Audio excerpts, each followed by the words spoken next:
자, 10월이 오기 전에 우리가 주목해야 할 탑 3 섹터 중에 오늘은 이 우주항공 섹터에 대해서 알아보도록 하겠습니다. 자, 우주항공 섹터에서 우리가 봐야 할 투자 포인트는 무엇이고 누리호 발사에 따른 수혜주 탑 5는 무엇인지 오늘 영상을 통해 여러분들 싹 한번 잡아보도록 합시다. 반갑습니다. 부자TV 이수민 대표입니다. 본격적인 시청 앞서서 좋아요, 구독, 알림 설정 꼭꼭꼭 딱딱딱 빡빡빡 한 번씩 눌러주세요. 우리 시청자 여러분들 행부 되세요.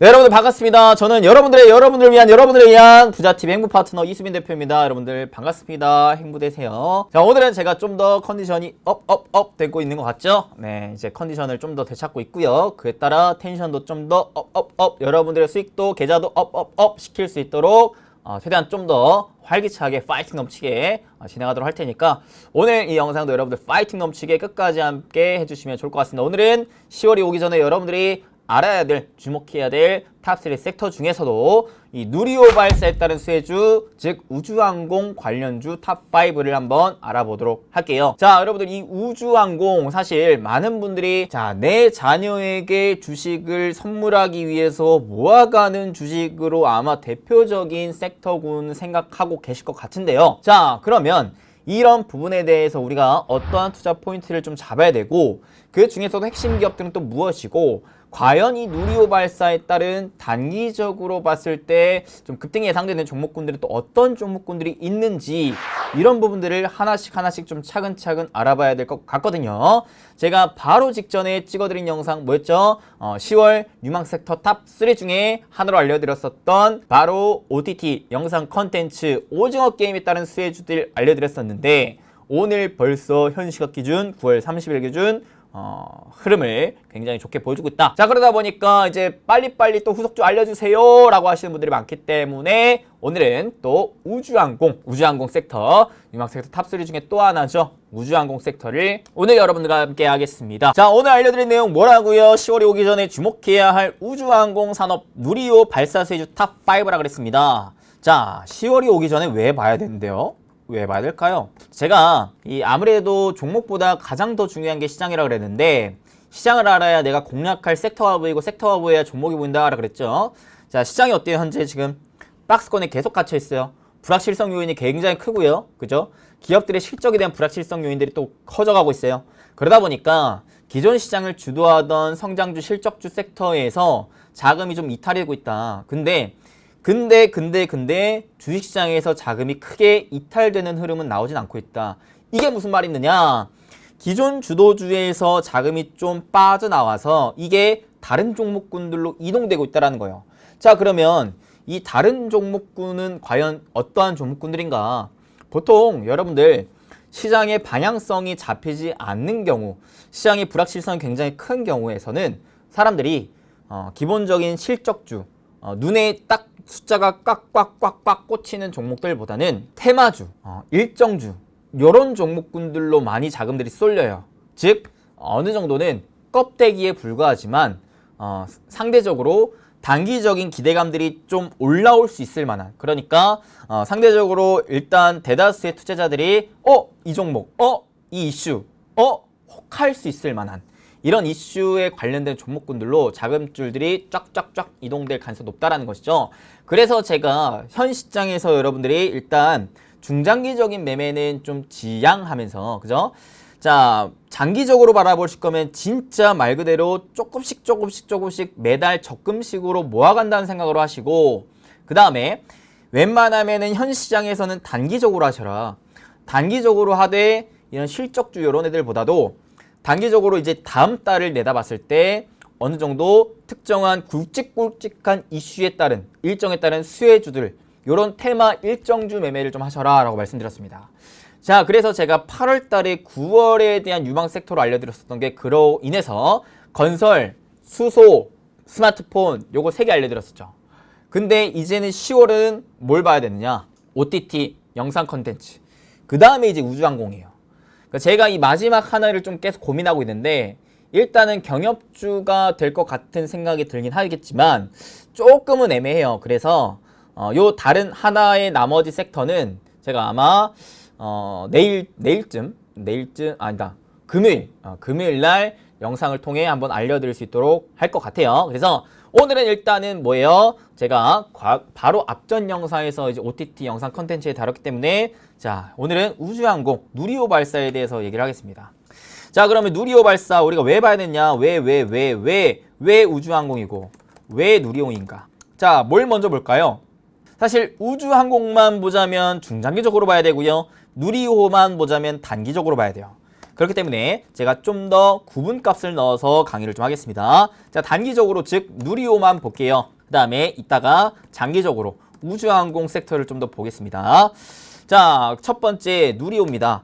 누리호 왜 봐야 될까요? 이거 없기 때문에. 누리호 발사 일정이 정해졌습니다. 누리호 발사 일정 2021년 10월 21일 오후 4시입니다. 딱 픽스가 됐어요. 그래서 자, 과기정통부가 누리호 발사관리위원회 개최해가지고 확정을 지었는데요. 35일, 요거는 이제 좀 이전에 나왔던 이슈니까. 자, 그 21일 발사 대기 중으로 우리나라가 직접 독자 개발한 누리호가 새로운 역사를 쓸 것 같다라는 기대감이 생겨 있기 때문에 그렇습니다. 왜? 성공할 때는 전 세계 7번째로 쏘아 올린 것이기 때문에. 자, 그래서 누리호 재원이 어떻게 됐느냐? 요거는 그냥 참고로만 알고 계시면 되시겠고요.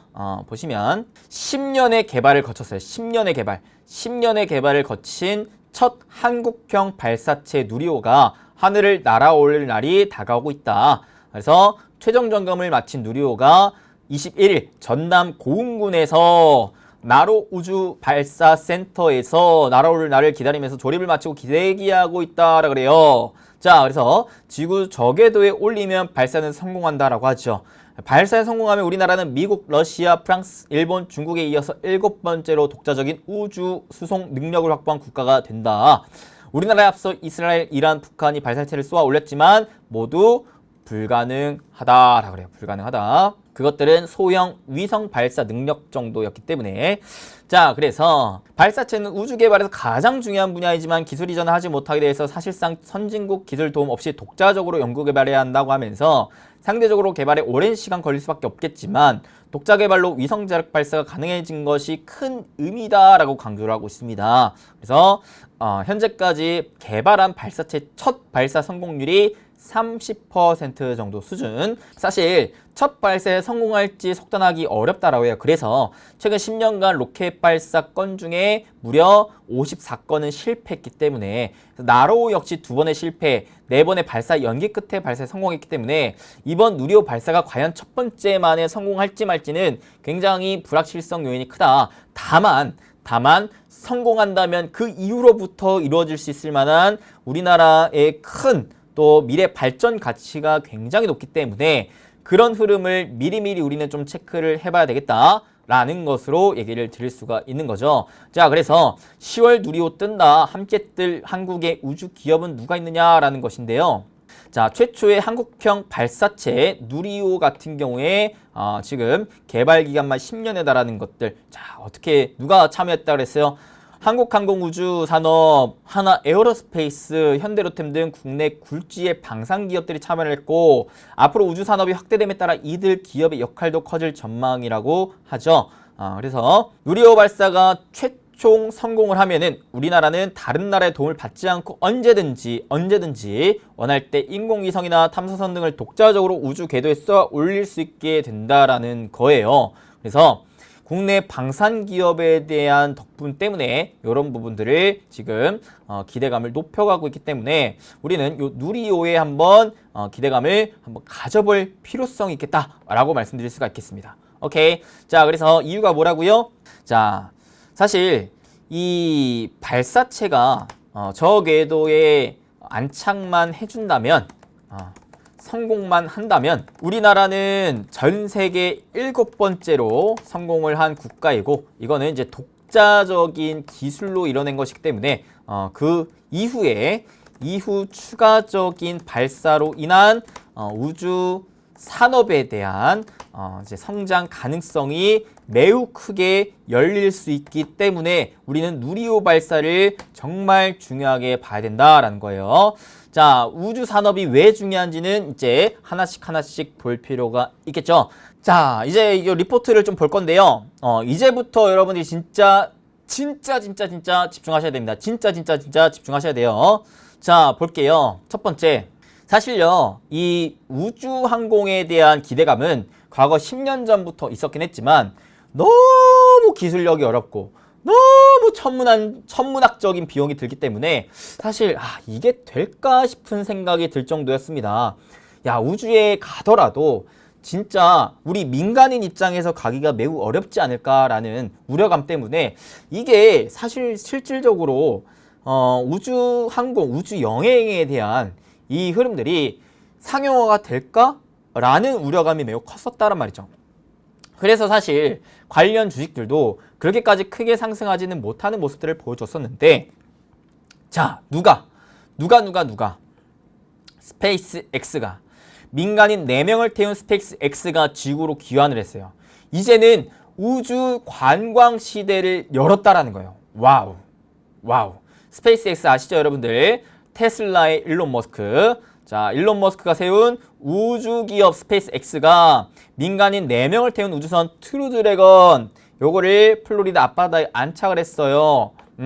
굉장히 진짜 세계적인 사건이었습니다. 그래서 90분에 한 번씩 지구를 선회하는 이런 움직임까지 좀 보여줬었다. 자, 그래서 요 이슈 보시면, 자, 인스퍼레이션 4, 즉 스페이스X도 민간인 우주여행에 참여를 했다라는 것인데요. 탑승객 모두가 나사 출신 등의 전문 우주인이 아니에요. 민간인이 진짜 뭣도 모르는 민간인이 이번에 처음으로 궤도 비행을 했대요. 여러분들도 할 수 있다라는 겁니다.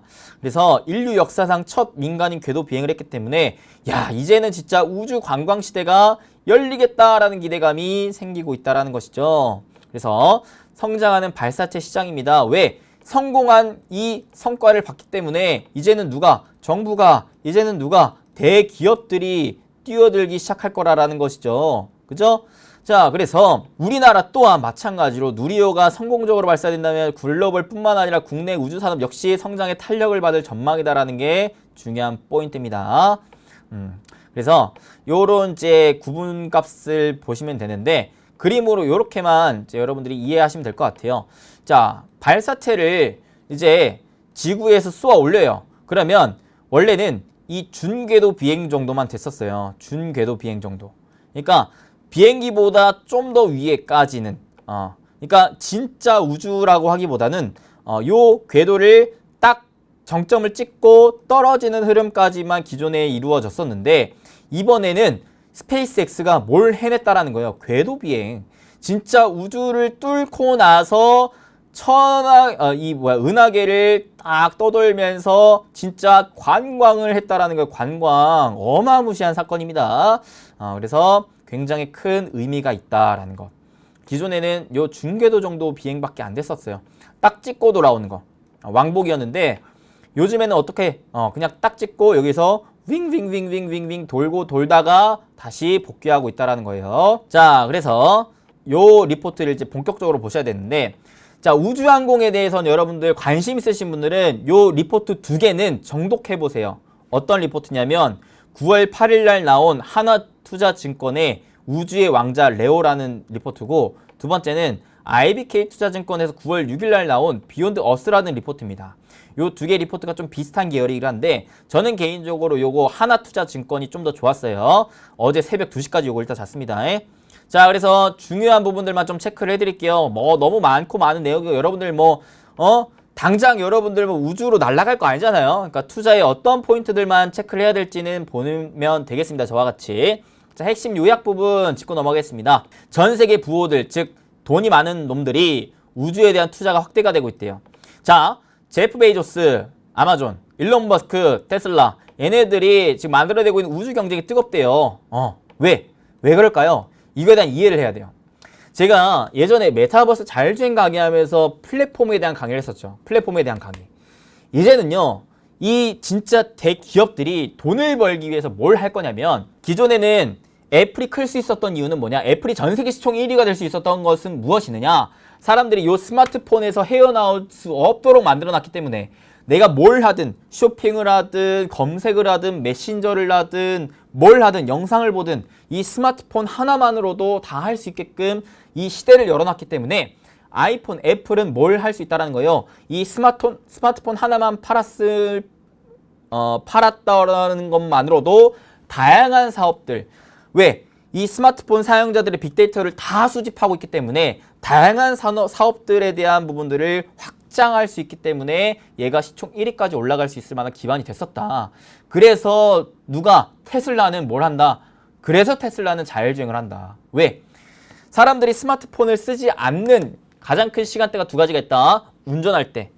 두 번째, 잘 때. 자, 운전할 때 이거를 쓰게 하고 싶어서 야, 너 운전대 잡지 마. 뭐 해? 너 그냥 차 안에 있는 요 디스플레이로 너 게임하고 영화 보고 할 거 다 해. 대신에 우리 차에서 해야 돼. 오케이. 그러니까 테슬라가 그렇게 자율주행에 그냥 파고드는 거예요. 그 다음에 누가 페이스북이 메타버스에 뛰어드는 이유, 나중에 진짜 궁극적으로 갔을 때는 자는 시간에 진짜 이 주파수를 활용해가지고 가상세계로 뛰어들게끔 해가지고 여기서 뛰어놀게 하겠죠. 그러면 거기에서 또 천문학적으로 벌어들이는 수익이 얼마나 많겠습니까? 영화가 현실화가 지금 되고 있다는 거예요. 자, 그래서 사람들이 이 대기업들이 어떻게 해서든 우리를 요 데이터 시대에 뛰어들게끔 만들기 위한 비용을 어마무시하게 투자를 하고 있다는 게 지금 전 세계적인 트렌드이자 우리가 절대 모르면 안 되는 흐름이다라고 얘기를 하겠습니다.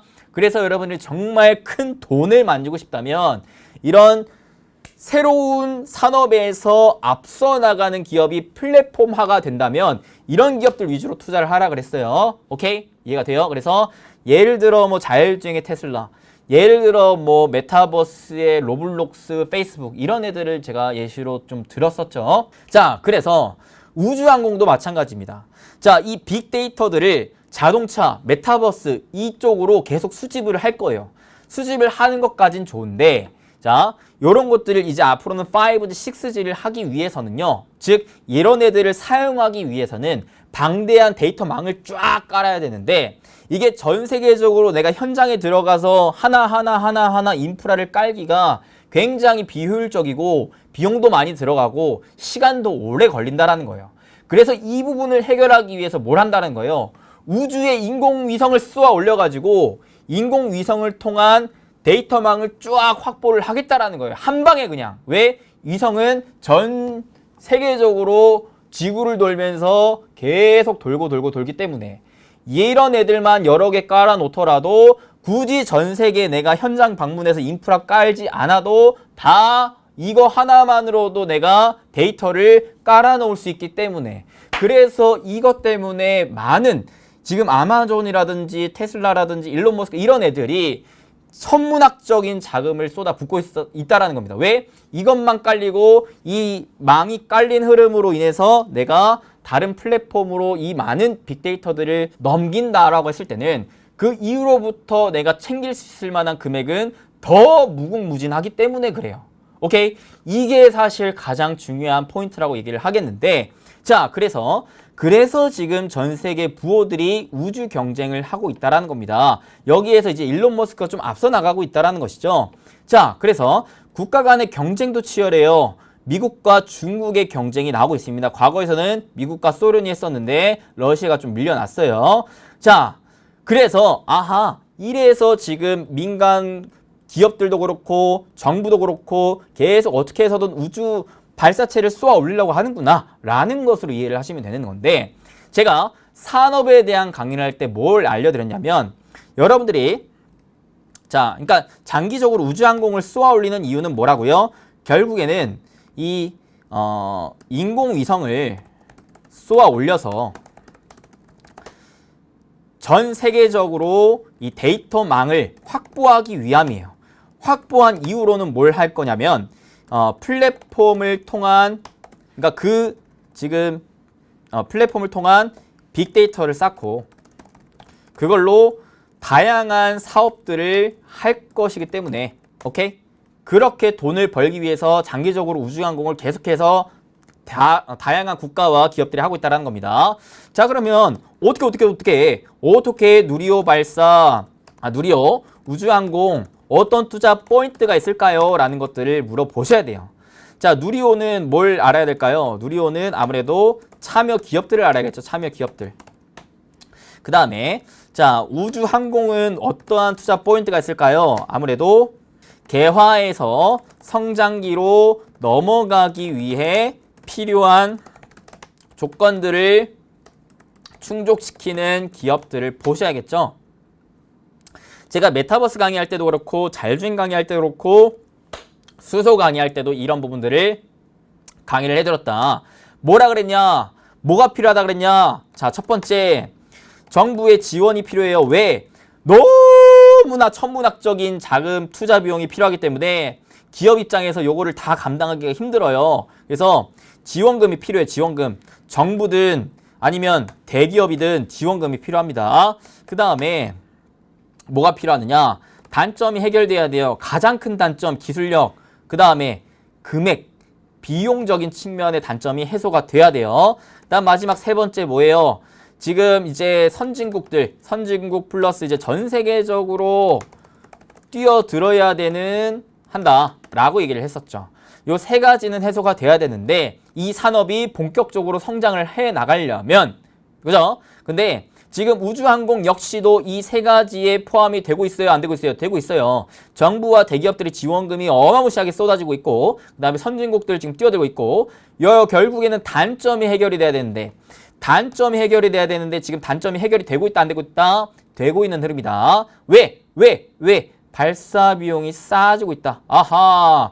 이래서 지금 우주 개발이 활발하게 나오고 있구나. 천문학적인 금액이 점점 싸지고 있구나. 물론 그래도 아직 비싸요. 하지만 싸지고 있다는 게 중요합니다. 요게 어느 정도 궤도 이하로 싸지면은 그때부터는 본격적인 성장으로 팍 치고 올라갈 수 있겠죠. 그런 점들을 생각을 하셔야 됩니다. 산업적인 측면으로. 그래서 로켓을 재활용하고 IT 기술의 발달로 상용 부품에 대한 가격 역시도 저렴해졌어요. 발사 비용도 싸졌고 로켓을 재활용했기 때문에 발사 비용도 싸졌고 그 다음에 상용 부품에 대한 가격도 저렴해졌다라는 거예요. 오케이? 자, 그래서 이제는 우리가 뭐 해야 된다? 관심을 가져야 된다. 자, 그래서 우주 산업의 미래는 무한하다라고 하죠. 우주 여행은 물론 이건 기본 베이스고 통신 서비스, 지구 관측, 자원 개발, 자율 운행, 우주 태양광 발전까지 무궁무진한 사업들을 우주 발사체에 쏘아 올린 것으로 인해서 인공위성을 깔아놓은 걸로 인해서 할 수가 있다. 우리가 안 볼 수가 없겠다. 그래서 우리나라도 뭐부터? 저궤도 위성 중심으로 높은 성장을 기대하고 있다라고 합니다. 저궤도 위성, 이거 포인트로 잡아 놓으셔야 돼요. 저궤도 위성. 아직까지는 기술력이 높게 쫙 쏘아 올리기 위한 기술력이 안 되고 있기 때문에 일단은 저궤도 위성부터 보시라. 자, 저궤도 위성이 필요한 이유는 뭐냐? 우선은 전 세계적으로 아직 인터넷 서비스, 즉 5G망이 다 안 깔려 있고 계속 깔아야 되기 때문에 그래요. 근데 아까 말했죠. 고정형 모바일 광대역 인터넷이 연결하지 못한 곳에 광대역 인터넷 통신 수단으로 뭐가 적격이다? 저궤도 통신 위성이 적격이다. 그러니까 보안제로서 가치가 부각이 될 수 있다. 그래서 저궤도 위성 통신이 중요하다. 저궤도 위성 통신. 또한 6G 시대에서는 저궤도 위성 통신 도입이 필수적이다. 그래서 아이폰 13이 출시되기 전에 어떠한 소문이 떠돌았었어요. 아이폰 13에 저궤도 위성 통신이 탑재가 될 것이다라는 기대감이 솟구쳤었죠. 근데 실제로 탑재됐어요? 안 됐어요? 안 됐어요. 근데 14 이후로부터는 탑재될 기대감이 그만큼 많다라는 거예요. 왜? 자, 저궤도 위성 통신이 채택이 되면 어떻게 되느냐? 이 핸드폰에서 통신망이 없이도, 즉 5G 이런 애들이 없이도 긴급 상황 시 구조 신호나 메시지를 보낼 수 있게 되는 거예요. 그래서 자, 4G나 5G 통신망 없이도 위성을 통해 상대방에게 메시지를 주고받을 수 있는 위성 통신 기능이 바로 요거다라고 얘기를 하겠는데, 요거는 아직 탑재가 안 되었지만 앞으로에 대한 기대감이 충분히 있겠다라는 것이에요. 오케이? 그래서 막대한 자본을 바탕으로 저궤도 위성 통신 시장을 선점하기 위한 경쟁이 본격화되고 있다. 세계 최대 부호들이 저궤도 위성을 활용한 글로벌 광대역 인터넷 서비스에 주목하고 있다. 요 이유를 설명을 해드렸죠. 시간이 많이 필요해요. 확실히. 시간이 많이 필요하고 경쟁으로 완성도가 높아진다면 신산업이 등장하거나 기존 산업의 혁신을 단축시킬 것으로 기대가 된다는 거예요. 그러니까 지금은 관심을 갖고 뭐예요? 모아가는 전략이 필요하다. 시간적인 우리가 인내가 필요하다. 아직은 본격적인 성장기로 가기에는 무리가 있어요. 기술력적인 측면, 그 다음에 비용적인 측면이 아직은 좀 더 해소가 돼야 된다는 거. 자, 그래서 성장 제한 요인이 몇 가지가 있죠. 이런 것들이 이제 해소가 돼야지 우리가 진짜 배기 수익을 누릴 수가 있는 거예요. 자, 첫 번째 뭐다? 비용을 일단 크게 감축시켜야 된다. 그 다음에 저궤도 통신 위성 수의 급증에 따른 위성 간 충돌이 발생할 수 있다. 무슨 말이 있느냐? 자, 지구를 중심으로 위성들을 계속 쏘아 올릴 거예요. 그러면은 자, 어때요? 계속 지들끼리 돌고 돌겠죠. 돌고 도는데 어떻게 해요? 지들끼리 갑자기 이렇게 부딪혀버리면은 우주 쓰레기가 나와버려요. 그죠? 이러면 문제가 돼요. 그래서 지금 위성수가 급증하고 있는 상황에서 위성 간 충돌이 발생하지 않게끔 기술도 나와야 되고, 이로 인해서 나오게 되는 우주 쓰레기에 대한 처리 문제도 필요합니다. 우주 더럽히면 안 되겠죠. 그 다음에 혹시라도 여러분들 잘못돼가지고 진짜 위성이 충돌이 돼가지고 쓰레기가 발생이 됐는데 이게 지구로 떨어진다고 생각해봐봐요. 이거 거의 뭐 핵폭탄급입니다. 그죠? 그냥 진짜 영분도 모른 채 갑자기 위에서 쓰레기 얻어맞고 진짜 우리 한 방에 갈 수 있는 거예요. 이런 문제는 반드시 해소가 돼야 된다. 우리가 죽지 않기 위해서. 그 다음에 각국의 위성 관련 규제가 지금 심해요. 궤도상의 위성수, 위성 밀도, 궤도 형태 이런 것들이 좀 해소가 돼야 된다라는 것들을 여러분들이 얘기를 일단 체크하시면 되겠고요. 국내에는 저궤도 통신 사업자가 없어요. 저궤도 통신 사업자가 없어요. 아직 기술력이 안 돼. 그러니까 국내 기업에 투자를 하실 거면 뭘 봐야 된다? 위성, 관련 부품 제작, 안테나 이런 관련된 기업들을 보셔야 돼요. 지상 장비 업체들에 대한 관심을 가지셔야 돼요. 해외는 저궤도 통신 사업자가 있어요. 이런 애들로 투자를 하셔야 되는데 국내는 이런 애들이 아직 없어. 그러니까 위성 관련된, 안테나 관련된 애들을 보셔야 된다는 거. 오케이? 자, 그래서 소형 위성을 중심으로 일단 시장 성장이 기대가 된다라고 하죠. 소형 위성. 왜? 가성비 있게 공급할 수 있는 업체이기 때문에. 그래서 보다 더 싸게 할 수 있는 업체일수록 더 부각을 많이 받을 수가 있어요. 그래서 지금 장기적으로 위성을 할 수 있는 기업도 주목을 하셔야 되고, 군사용을 봤을 때는 국내에서 다양한 군 위성 사업을 추진 중에 있기 때문에 방산 기업들도 수혜를 받을 수가 있어요. 그래서 대표적인 기업 누가 있다라 그래요? 대표적인 기업 하나 시스템, 그 다음에 인텔리안테크, 세트렉 아이, 그 다음에 한국항공우주, 하나 에어로스페이스, 한화 LG넥스원. 요 정도는 체크를 하셔야 돼. 오케이? 그 다음에 좀 더 밑으로 볼게요. 자, 우주 로켓 발사 비용 전망인데요. 어떻게 됩니까? 작년부터 해가지고 비용이 똑똑똑똑똑똑똑 떨어지고 있죠. 똑똑똑똑똑똑 떨어지고 있는 상황에서 어느 정도 라인 이하로 떨어지면은 어떻게 된다? 아하, 이제는 본격적인 성장기로 갈 수 있는 기반이 마련된다라고 얘기를 할 수가 있는데 아직 그 흐름까지 가기에는 시간이 좀 필요하다라는 거예요. 근데 긍정적인 건 가격이 싸지고 있다라는 게 긍정적인 흐름인 거죠. 호흡을 길게 가져가면 충분히 유망한 투자처가 될 수 있다라는 거 생각을 하시면 되겠고요. 그 다음에 이제 요게 중요해요. 연간 우주 이벤트인데 지나간 건 필요 없고 앞으로 할 거 뭐예요? 앞으로 할 거 4분기에 한국형 발사체 누리호가 발사된다라는 거. 요게 일단 첫 번째 포인트고, 그 다음에 내년에도 어떤 일정들이 있냐면 한국 달 궤도선 발사, 누리호 2차 발사, 차세대 중형 위성 2호 발사 이런 것들이 있습니다. 그러니까 이번에 누리호 발사에서 혹시라도 실패를 한다면 내년에도 기대감이 이어진다라는 거 생각을 하시면 될 것 같습니다. 자, 그 다음에 제가 또 중요한 포인트들 하나씩 또 포인트를 잡아냈는데, 자, 보세요. 저궤도 위성 중심으로 시장 성장을 전망한다고 했죠. 그래서 누리호도 마찬가지로 지구 저궤도에 투입하는 것을 목표로 한다라 그래요. 그래서 위성통신, 자율주행 등의 필요로 의해서 저궤도 위성을 중심으로 시장이 높은 성장성을 보일 전망이다라는 겁니다. 자, 그 다음. 자, 지금 우리나라 분야별 우주산업 매출 추이인데 우주산업 관련된 기업들 중에 매출이 누가 가장 많이 나고, 어떤 부분이 매출이 많이 나고 있느냐? 발사체를 제작하는 부분에서 많이 나고 있습니다. 회색깔. 그래서 일단은 발사체 관련 종목들이 좀 대장주가 될 가능성이 높아요. 이런 부분들을 좀 생각을 하셔야겠죠. 그래서 자, 하우에서 여러분들이 좀 아셔야 될 게 뭐다? 일단은 첫 번째, 저궤도 위성. 근데 이 중에서도 뭐예요? 소형 위성. 이런 애들을 좀 보셔야 되고, 그다음에 발사체 위주로 좀 보셔야 돼요. 오케이? 위성 또는 이제 안테나 이런 애들을 보셔야겠죠. 그 다음에 부가적으로는 누리호 발사에 대해 이제 참여한 기업들은 같이 보시면 좋겠죠. 요 세 가지가 다 어우러진 종목들이라면은 대장주가 될 가능성이 높겠죠. 오케이, 아하, 이런 개념이구나 라는 거 이해를 하시면 될 것 같습니다. 자, 그 다음에 제가 그 저궤도 위성이 그럼 뭐냐, 요런 거예요. 요런 거. 저궤도 위성은요, 요렇게 지구를 기준으로 이렇게 계속 돌고 하는 저궤도 통신 위성을 쏘아 올려가지고 이 지구에서 게이트웨이를 통해서 지상 안테나를 통해서 계속 데이터망을 구축을 한다라는 원리입니다. 이런 원리예요. 저궤도 위성통신 시장에 주목하자 계속 나오죠. 계속 나와요. 지구 기존에 운영되는 인공위성 추이인데 지금 작년 들어서 이게 급증하고 있는 움직임이고요. 그 다음에 왜 그러면 저궤도 통신 위성이느냐, 이 개념을 좀 이해해달라라는 것인데요. 자, 위성의 궤도는 고도에 따라서 저궤도, 중궤도, 정지궤도, 고궤도로 나뉜다라고 해요. 이 중에서 저궤도를 보라는 건데 저궤도 고도는 250에서 2000km, 공전 주기는 1시간에서 2시간 정도 공전한다고. 공전이 뭐예요? 이 지구가 있으면 이 지구를 기준으로 한 바퀴 도는 데가 필요한 시간이 한두 시간 정도 소요된다라고 해요. 한두 시간 정도. 자, 그 다음에 그래서 요렇게 도는 거예요. 요렇게. 저궤도, 중궤도, 정지궤도 정인데 레오, 이게 저궤도죠. 이런 식으로 도는 거예요. 거리가 상대적으로 가까워요. 중궤도, 정지궤도는 더 멀어. 근데 저궤도, 왜 저궤도야?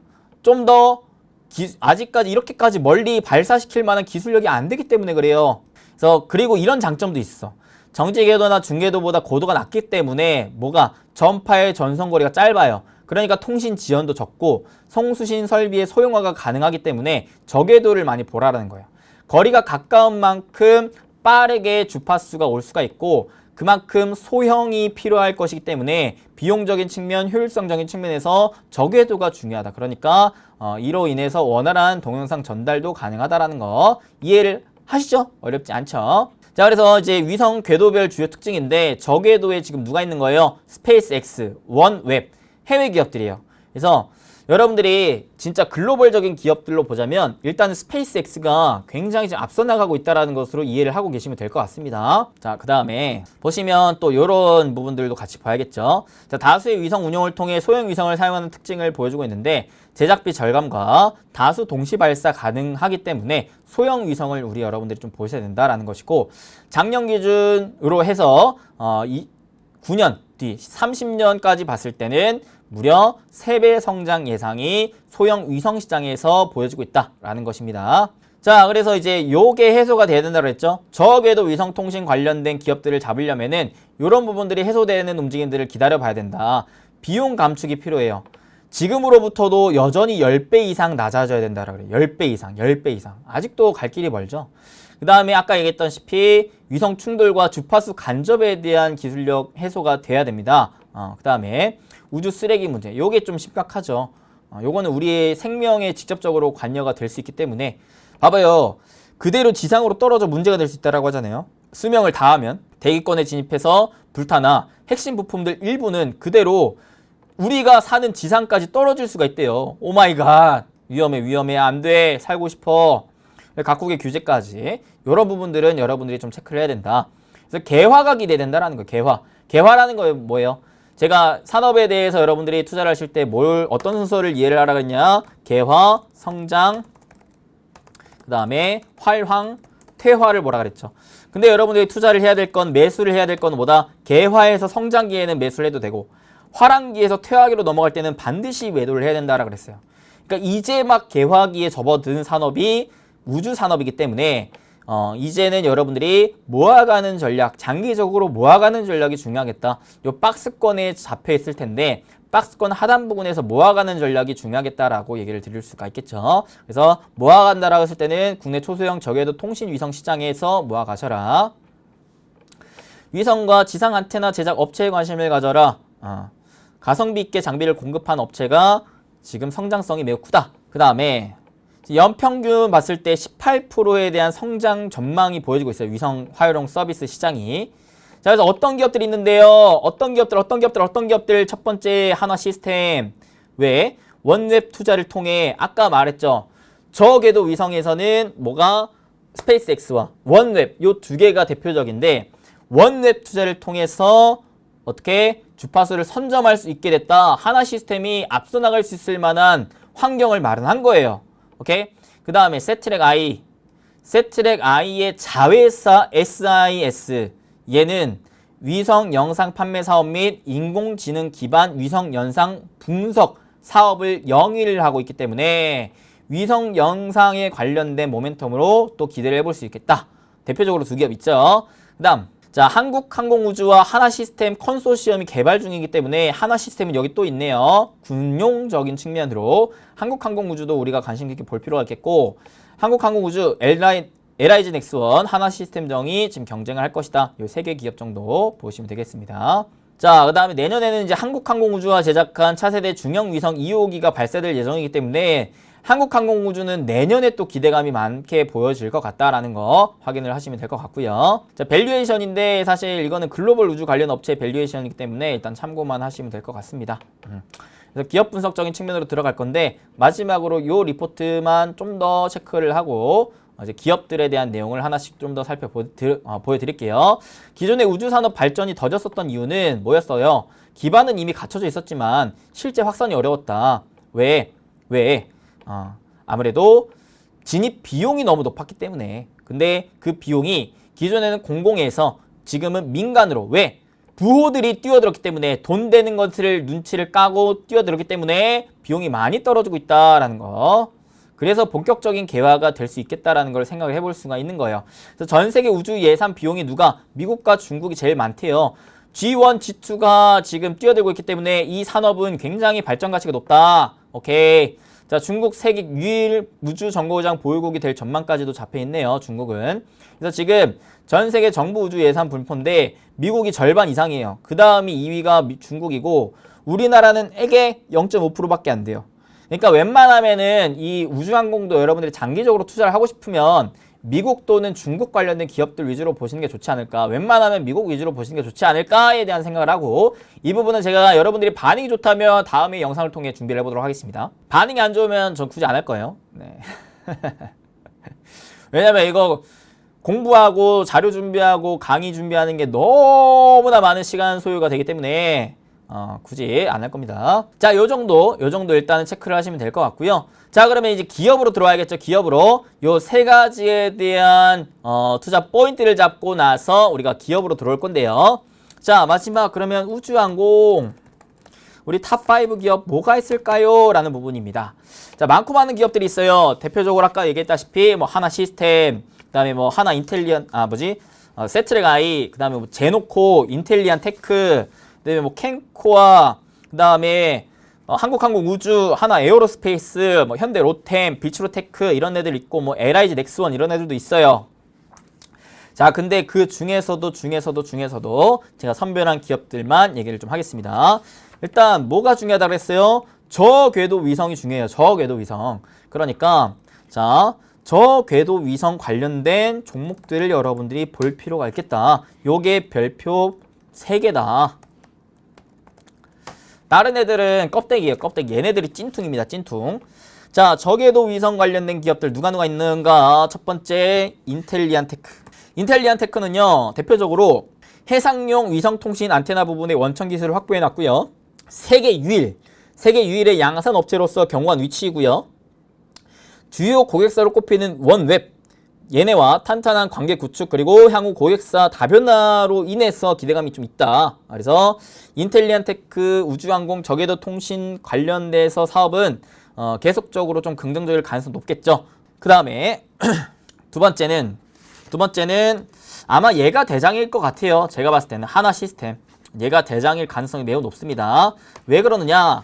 하나시스템은요, 일단은 영국의 저궤도 위성통신 기업인 원웹의 지분 8.81%에 취득해가지고 올해 말까지 북극 지역 중심의 B2B 서비스 진행합니다. 그 다음에 스페이스 X와 함께 저궤도 위성통신 글로벌 인터넷망 구축 선도하고 있어요.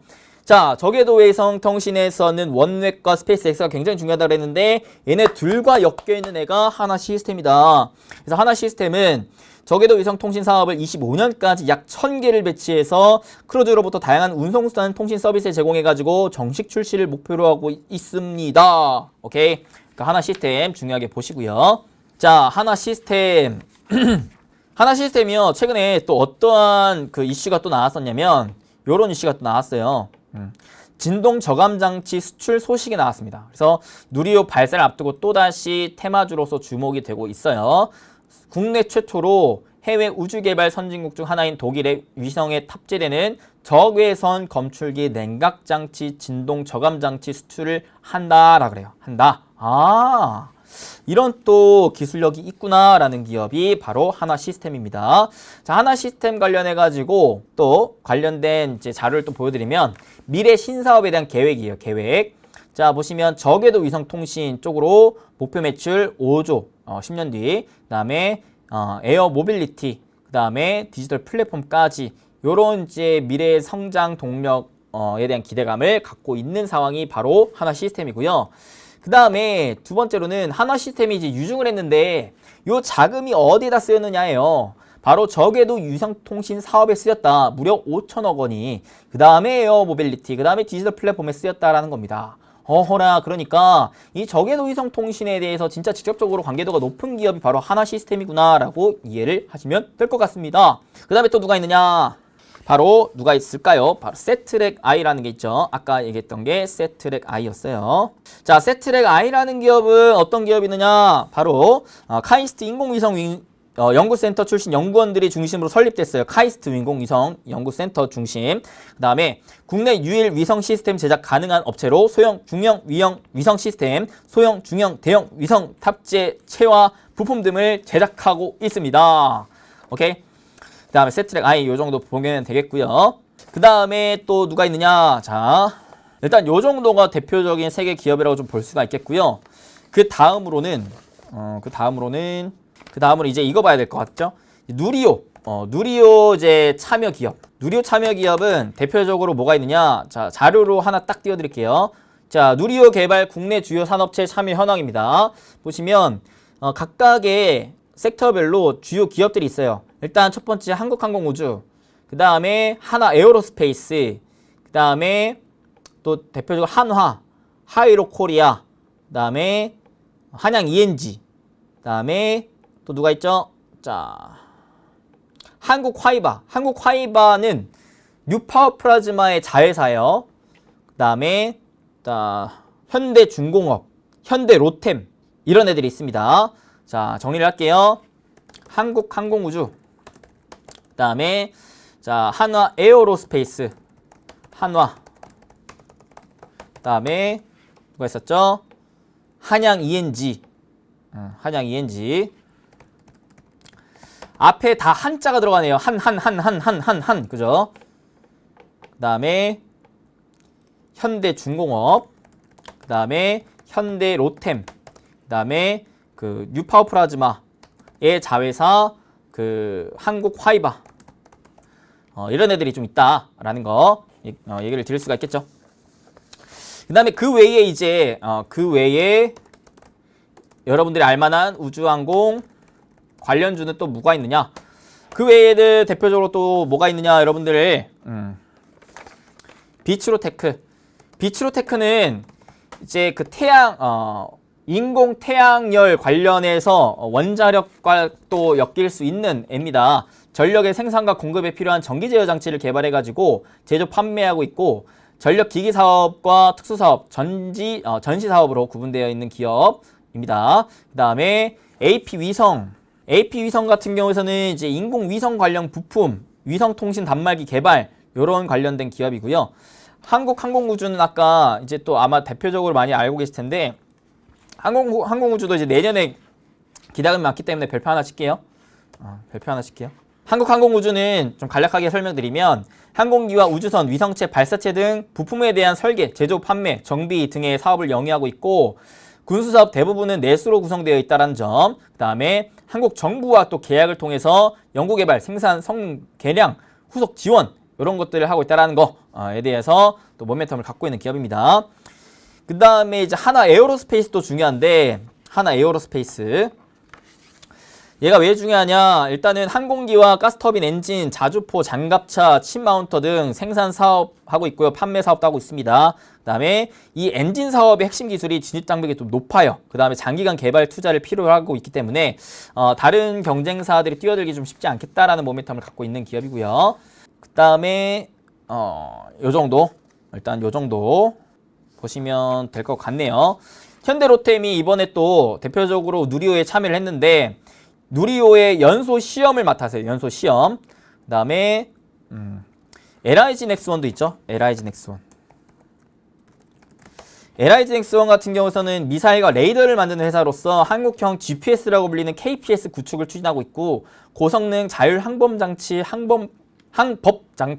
장비, 통신 탑재 장비 이런 것들을 만드는 회사입니다.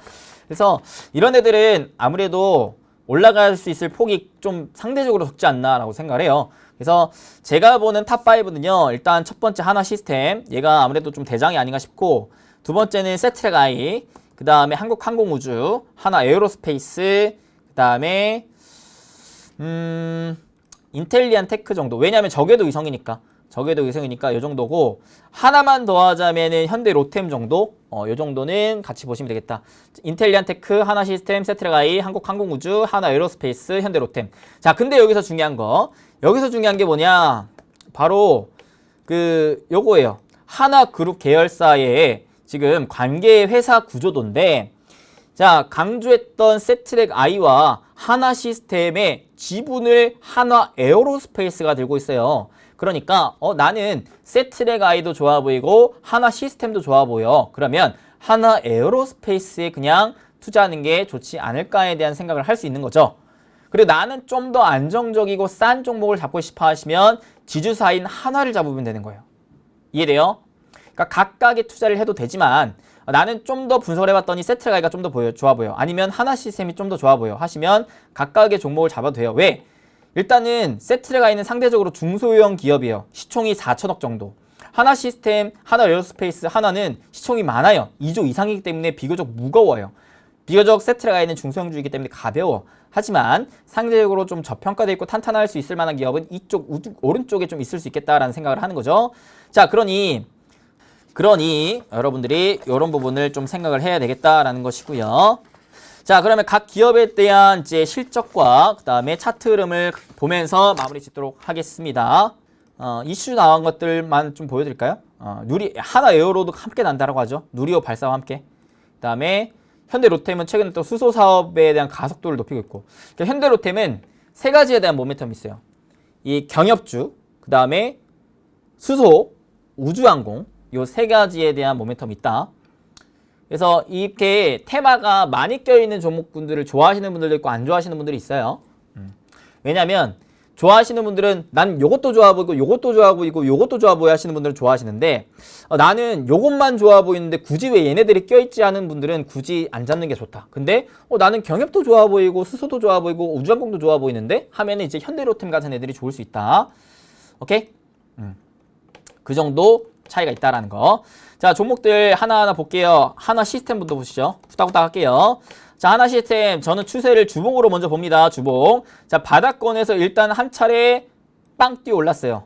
왜? 본격적인 개화를 해냈기 때문에. 뭐 때문에? 스페이스X의 성공적인 발사로 인해서 본 개화의 단계가 열렸기 때문에. 그러다 보니까 저는 이 구간에서 이 종목이 박스권에 갇힌다라고 봤을 때 그 박스권 하단 부분에서 모아가라를 얘기를 해드리고 싶어요. 위로 올라갈 때 사는 게 아니에요. 이런 종목은 장기적으로 바라보고 박스권 딱 잡아놓은 상태에서 그래, 너라는 애는 이 어항에 갇혀져 있는 상태에서 내가 먹이를 먹으려고 밑으로 내려오면 내가 뽕 잡아 올릴 거야. 뽕 잡아 올릴 거야. 네가 수면 위로 올라올 때 잡는 게 아니라 나는 낚싯대를 던져놨기 때문에 네가 미끼를 물락하면은 내가 잡아 모아 갈 거야 라고 생각을 하고 모아가세요. 그리고 이런 애들은 박스권 상단 부분 이제 오면은 파세요. 언제까지는? 본격적인 성장할 때까지는. 본격적인 성장이 너무 멀잖아요, 사실. 왜? 기술력 아직 안 돼요. 가격 너무 비싸요. 이런 것들이 해소되기 전까지는 아예 그냥 장기적으로 모아가든가 단기적으로 볼 거면 요 하단 부분에서 사고 상단 부분에서 팔고 샀다 팔았다 하셔라. 아시겠죠? 하나 시스템 보시면 기업적으로 봤을 때 사실 PER이 그렇게 싼 건 아니에요. 이런 기업들은 기대감을 먹고 꿈을 먹고 자라가고 있는 기업들이기 때문에 싼 건 아닙니다. 그래서 밸류를 따져가면서 보기보다는 이 기업이 적자인지 흑자인지 매출이 늘어나고 있는지 아닌지는 체크를 하셔라. 부채가 많은지 정도. 하나시스템 어때요? 매출액과 영업이익이 꾸준하게 늘어나고 있어요. 이런 애들이 대장이 될 가능성이 높아요. 대장이 될 가능성. 부채도 그렇게 많지가 않기 때문에. 오케이? 그 다음이 뭐였습니까? 자, 인텔리안테크. 자, 얘도 마찬가지로 바닥권에서 갑자기 한번 올라왔잖아요. 개화 두두둥장, 그죠? 자, 그러면 이 박스권을 잡아놓는 거예요. 박스권 잡아놓고 오호라 쌍바닥이 잡히면서 올라가네. 이런 구간에서 이제 모아가라라는 거예요. 모아가라. 밑에서 언제 판다? 요 위에서 판다. 근데 대다수의 분들은 어떻게 해요? 이미 막 올라가고 있는데 지금이라도 사야겠다. 위에서 잡으니까 자꾸 물리는 거예요. 안 돼요. 밑에서 사야 돼요. 좋은 기업은 싸게 사 모아야 좋은 거예요. 비싸게 사면 아무리 좋은 기업도 쓰잘데기가 없어요. 자, 얘 실적 흐름 보겠습니다. 일단은 PER, PBR 말도 안 되게 비싸요. 자, 실적. 매출액은 조금씩 늘어나는데 영업이익이 계속 줄어요. 내년에는 늘어날 전망이긴 하나 실질적으로 늘어나는 움직임을 확인하고 잡아야지 안정적일 것 같아요. 부채는 많지가 않아요. 시총은 6천억 정도이기 때문에 상대적으로 가벼울 수는 있다. 그리고 이제 세트랙 아이. 자, 세트랙 아이 보겠습니다. 얘도 개화를 빵 열었고 박스권 잡고 쌍바닥 올라가요. 그러니까 이런 애들은 이런 자리에서 사서 모으는 거예요. 이런 자리에서. 이 박스권 고점 부분에서는 어떻게 해야 되는 거예요? 매도 해야 되는 거예요. 오케이. 왜? 본격적인 성장이 아니기 때문에. 그 다음에 얘도 비싸요. 사실 싼 건 아니에요. 근데 꿈을 먹고 자라가지고 매출액 증가하고 있고 영업이익도 증가하고 있는데 올해에 당기순이익이 적자 전망이 있기 때문에 요것만 좀 해소가 돼줘야겠다라는 거 체크를 하시면 되겠습니다. 부채 그렇게 많지 않고요. 시총 5,600억으로 많이 올라왔네요. 그렇게 또 싸진 않네요. 사실 세트랙 아이였고요. 그 다음에 이 세트랙 아이와 하나 시스템을 갖고 있는 모기업 하나 에어로스페이스.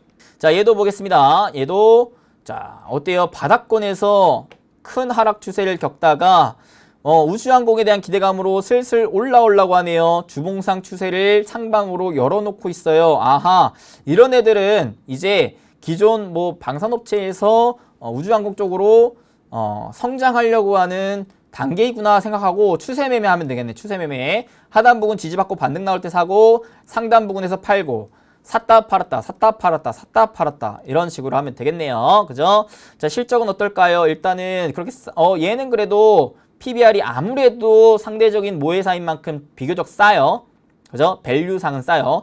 자, 매출액 꾸준하게 늘어나고 있고 영업이익 꾸준하게 늘어나고 있습니다. 부채 비율 그렇게 높진 않습니다. 시총은 2조 4천억 정도. 상대적으로 시총이 좀 무겁죠. 그죠? 그 다음에 그 모회사인 한화 완전한 지주사. 자, 싸요. 싼 건 얘가 제일 쌉니다. 그러니까 나는 싼 게 좋아. 나는 뭐 대장 이런 거 다 필요 없어. 싼 게 좋아 하시는 분들은 이런 애들 잡으면 되는 거예요. 지금 박스권에 딱 갇혀 있으니까 매매하기 얼마나 좋아요. 그죠? 하단 부분에서 모아가면 땡큐다. 3만원 이하면 진짜 땡큐다. 이런 애들은 박스권 상단 뚫고 올라가는 순간부터는 매도 하는 게 좋겠다. 그 다음에 또 누가 있었죠? 자, 볼게요. 한국항공우주. 자, 한국항공우주 주봉상 큰 하락 추세를 한 번에 딱 돌파했어요. 그런 다음에 삼각수렴 구간 잡아가고 있네요. 자, 그 다음에 이제 거래량 줄어들고 있는 상황에서 늘어나면서 이 삼각수렴 라인 돌파해주면 그때 잡아보는 게 좋겠죠? 오케이? 그러면서 1차적인 목표 라인은 4만원에서 4만 5천원 부근 목표 라인 잡으면 되겠네. 아하.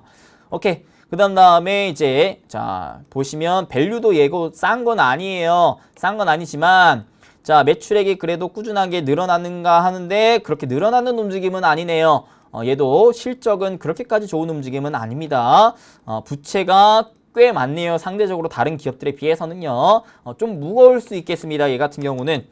그 다음에 이제 현대로템. 현대로템은 이제 3 모멘텀이 다 더해져 있는 기업이에요. 그래서 요렇게 봐야 될 것 같아요. 그래서 1차 파동, 2차 파동, 이제 마지막 3차 파동 딱 먹고 나오는 종목. 크게 욕심 내지는 마셔라. 그 다음에 마지막 뭐였죠? 없나요? 네, 없네요. 뉴파워 플라즈마 정도 볼까요? 뉴파워 플라즈마도 사실 얘도 폴더블 관련주로도 엮여 있고 수소 관련주로도 엮여 있고 이 우주항공 관련주로도 몇 개 있어요. 그래서 대표적인 반도체 기업이기도 했지만 이제는 신사업에 대한 성장 모멘텀으로 요 박스권을 뚫어줬어요. 그러니까 여기를 혹시라도 지지받고 반등 나오는 자리가 나온다고 했을 때는 공략해볼 만한 타이밍이 아닌가 싶네요. 요 정도까지 했습니다. 자, 오늘 이렇게 여러분들과 10월이 오기 전에 알아야 할 우주항공 섹터, 왜 누리호 발사가 앞두고 있기 때문에, 그래서 자, 이 단기적으로 투자할 건지 장기적으로 투자할 건지를 여러분들이 미리 일단은 선정해 두셔야 될 것 같아요. 내가 이 좋은 주식을 사는 것도 좋지만 결국에는 파는 게 더 중요하기 때문에 내가 단기적인 접근을 한다면 누리호 발사 일정 전에는 웬만하면 다 팔아야 된다. 왜? 누리호 발사가 성공할지 실패할지는 아무도 몰라요. 그죠? 성공하면 물론 대박 나겠지만 성공할 확률이 아까 얘기했다시피 30%가 안 돼요. 그러다 보니까 실패하면 어떻게 될까요? 당연히 주가는 와장창 무너지겠죠. 주식은 항상 버는 것보다 일치하는 게 더 중요하기 때문에 여러분들이 항상 기대감, 주가는 항상 기대감은 선반영된다라는 개념으로 누리호 발사 한 1, 2주 전에 이 관련된 종목군들이 내가 미리 잡아놨던 게 올라갔다면 그럴 때 욕심내지 말고 최대한 팔고 나오는 게 좋겠고, 단기적으로는. 장기적으로는요, 제가 알려드린 요 박스권 네모에서 최대한 요 밑에 구간에서 내가 조금씩 주워나간다는 생각, 내 자녀를 위해 5년 10년 본다라는 생각으로 모아간다는 생각, 내가 적금을 든다라는 생각으로 쭉쭉쭉쭉쭉쭉 한다는 생각으로 가져가신다면 괜찮겠다라는 얘기를 드리고 싶습니다. 그 중에서는 오늘 알려드린 대장 섹터, 저궤도 위성 관련된 종목군들 위주로 한번 살펴보시고요. 오늘 알려드린 탑5 종목, 바로 여러분들이 그냥 즉각적으로 투자를 하는 게 아니라 개인적으로 내가 내 스스로에 대한 투자금을 소중한 걸 안다면 리포트도 한번 찾아보고 뉴스도 한번 찾아보고 사업보고서도 한번 찾아보고, 그래서 최대한 그 중에서도 정말 좋은 기업을 하나를 딱 정해가지고 최대한 쌀 때 사서 모으는 전략으로 임하시면은 여러분들이 이번 우주항공 섹터로도 정말 더 성과 좋게 마무리할 수 있지 않을까라는 기대를 하면서 응원하고 축복하겠습니다. 그러면 저는 오늘 영상 여기까지 진행하도록 하겠고요. 여러분들 항상 건강하시고 행복한 부자 될 수 있게끔 제가 또 최대한 저로서도 건강 지키고요. 저로서 더 노력하고 공부하고 연구하고 어떻게 하면 좀 더 쉽고 재밌게 알려드릴 수 있을까에 대한 부분들을 끊임없이 노력하는 저 이수빈 대표, 여러분들 행복 파트너 될 수 있도록 할 테니까요. 여러분들 오늘 영상 도움 되셨으면 잊지 마시고 좋아요, 구독, 알림 설정 꼭꼭꼭 딱딱딱 빡빡빡 한 번씩 부탁드리면서 댓글, 여러분들 댓글이 너무 없습니다. 어떻게 되는 겁니까? 댓글 진짜 감사합니다. 한마디만 적어도 되니까 댓글 한 번씩만 꼭 달아주세요. 댓글 달아주시는 분들께는요, 제가 수익의 기운이 듬뿍 왕창 담겨있는 하트를 그냥 뿅뿅뿅뿅 이렇게 하트를 뿅뿅뿅뿅 달아드릴 테니까요. 댓글도 꼭 한 번씩만 달아드리겠습니다. 여러분들한테 금전적인 거 요구할 생각이 없으니까 이것만이라도 꼭 한 번만 부탁드리겠습니다. 그러면 저는 또 다음에 더 좋은 정보와 영상으로 찾아뵐 수 있도록 하겠습니다. 저는 여러분들의 행복 파트너 이수민 대표였습니다. 감사합니다. 뿅.